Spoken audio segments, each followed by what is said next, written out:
Hey guys, welcome to Motherland. It's your girl Jax. Thank you for joining me for a video today all about Laryngomalacia. So today I'm going to be talking all about this condition because I've got 3 sons, as you may know if you've seen my introduction video, and I'm going to be talking all about the baby. So he has this condition which is in the larynx, okay? And it has been tough, guys. It's been so tough because we didn't know what it was, what was going on, and we feared that something was terribly, terribly wrong.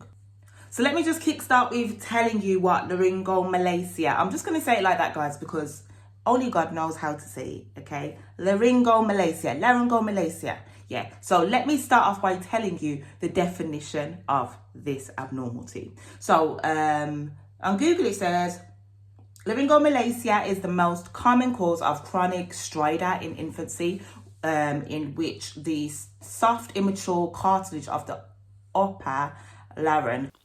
It's a larynx, not a laryn. Typical Jax for ya. I've been saying it wrong through this whole video, guys. Collapses inwards during inhalation, causing obstruction of the airways. So that's what our baby Eden has been diagnosed with. Now, stridor, that's a word that I hadn't heard before. So if you're like me, you're probably thinking, well, what's stridor? So stridor is a harsh vibrating noise when breathing caused by obstruction of the windpipe or larynx. So that's what's happening with our baby. So essentially, just to summarize it again, we have tissues that are firm that surround our voice box. But in Eden James's case, the tissues are soft, and so they collapse because they're soft and obstruct the voice box sometimes, which leads to many different things. So essentially, what we noticed is that baby was really noisy in his breathing. I mean, I'm talking like I'm sleeping in a room with like 2 men. Like at night, I can hear 2 men snoring. That's how it sounded. Like he was so noisy. And initially, when I voiced my concern, I was sort of met with, you know, did you have a C-section, Mum? I said, yeah. Well, you know, it's not the same as when you have a natural delivery. The baby will be a lot more mucousy, and so it's perfectly normal and perfectly fine that the baby is sounding mucousy. So I says, okay, all right, so mucus, right? Time goes by.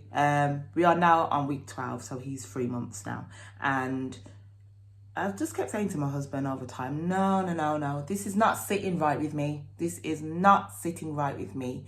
He should not be sounding so mucousy at this age for so long.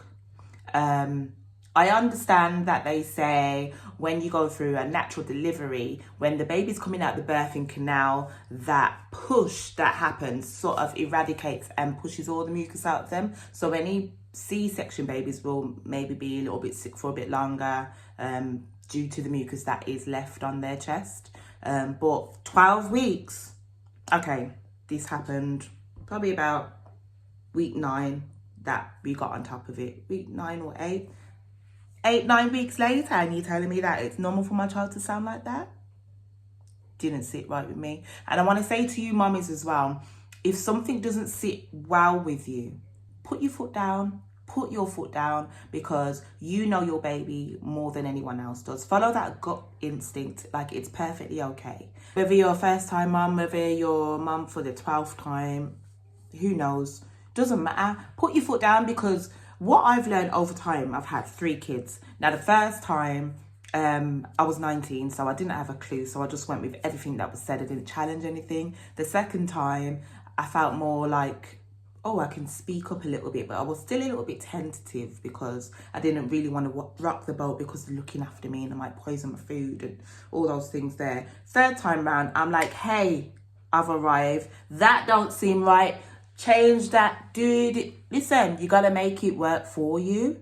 You have got to make it work for you. So don't sit back when you know that there could be a problem, because if we hadn't gone to Children's Hospital, and literally taking the baby there, we wouldn't know that this was the case with him. And again, this is a condition I've never heard of, so we would never had known. Look who's come to join us, guys. Say hello. You're gonna say hello to the people. Say hello. My name's Eden James.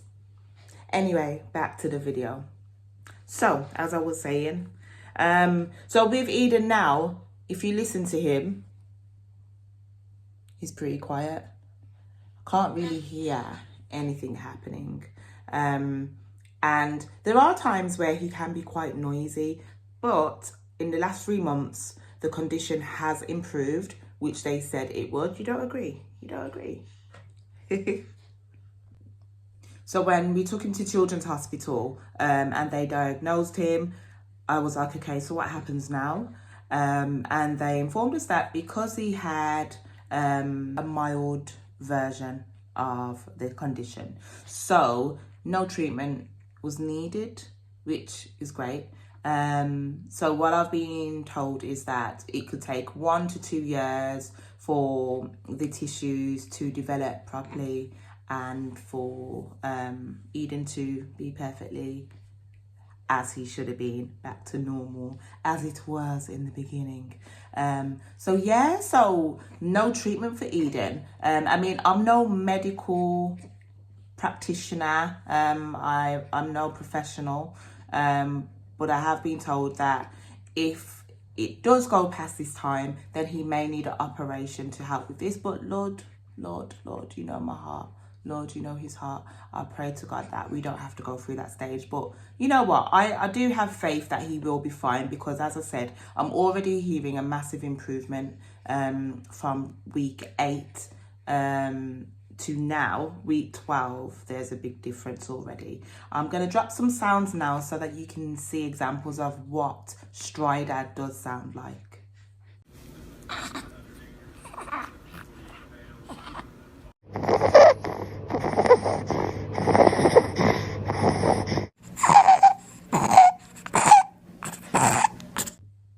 So there you have it. It can be quite disturbing. There were many nights that I would just stay awake. I would not sleep. I'd just stare at him, make sure that he can breathe properly, because I just felt so uncomfortable for him. And just to see a little person having to go through that, it's just not nice. But another symptom and another noise that Eden still makes now is when he gets quite upset, he starts snorting.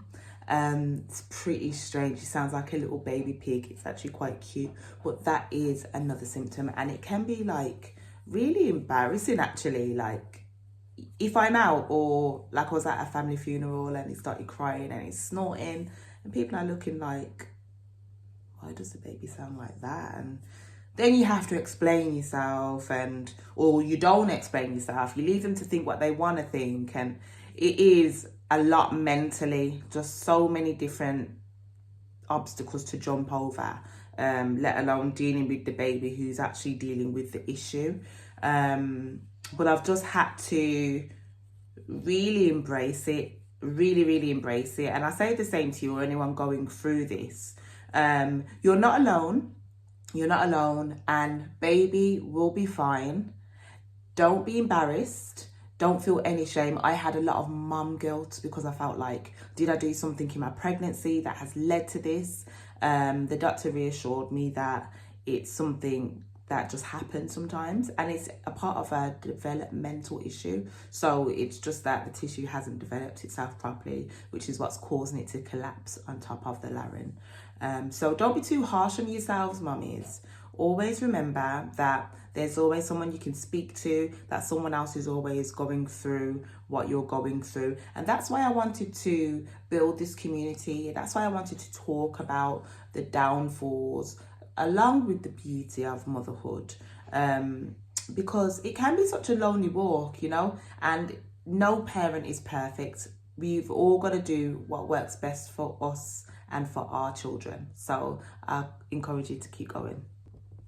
So a couple of things to look out for. Anything breathing related, any struggles, please seek help immediately, okay?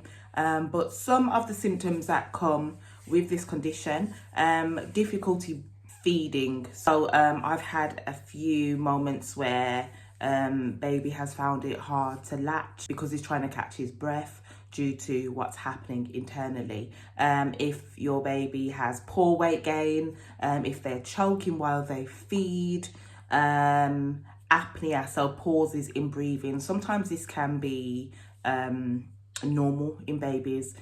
The doctor informed me that babies do take a lot of pauses when they're breathing, so it can be normal, but any concerns, do consult your doctor. Pulling in neck and chest with each breath, any noisy breathing as we've discussed today, do get that looked at.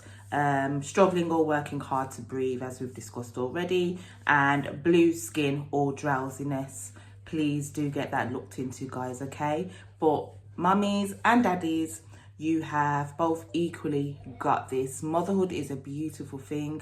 Our babies need us, and we are the best that they will ever have. We nurture these little beautiful beings into what they will be in the future. So hold your head high and know that you are doing an awesome job. And I'm just going to leave these few bits with you today. But I want to thank you for joining me today and watching this video. I hope you've taken something valuable from this video that you can apply to life or share with somebody else. Please do not forget to like, comment and subscribe. And until next time, I will see you